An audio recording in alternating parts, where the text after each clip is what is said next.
আগের ব্লগে দেখেছিলে আমরা বাসে করে শিলিগুড়ি পৌঁছে গেছিলাম, আর এই ব্লগে বলবো আমরা শিলিগুড়ি থেকে কোথায় ঘুরতে যাচ্ছি। Welcome to my mini blog.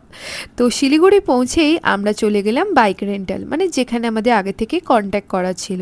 তারপর ওখান থেকে বাইক নিয়ে আমরা চললাম সেবকের রাস্তা ধরে শিটংয়ের উদ্দেশ্যে। হ্যাঁ, আমরা শিটংয়ের একটা অফবিট জায়গা আছে সেখানেই ঘুরতে যাচ্ছি, মানে শিটংও অফবিট ডেস্টিনেশন, তবে শিটংয়ের একটু হাই পিক হচ্ছে অহলদারা ভিউ পয়েন্ট। আর আমরা জানো তো এই হোমস্টেটাতে ছিলাম, ভীষণ সুন্দর পরিবেশ।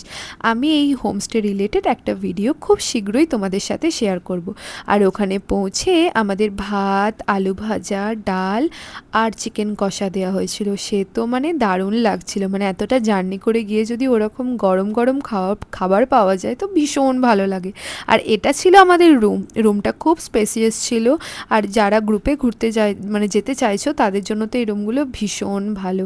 আর এখান থেকে মানে আমাদের রুম থেকে এরকম ভিউ ছিল। তারপরে বিকেলের দিকে আর কি আমরা ফ্রেশ হয়ে একটু বাইরে গেলাম।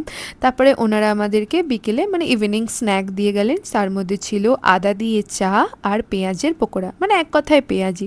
তারপর সেই সব খেতে খেতে আমরা এনজয় করলাম। আর তারপর রাতের দিকে দূরের রাংপো মনে হয় জায়গাটা, না রাংপো না মাংপো আমার ঠিক মনে পড়ছে না, তো ওই শহরটা দেখা যাচ্ছিল যেটা ক্লিপটা আমি নিয়েছি।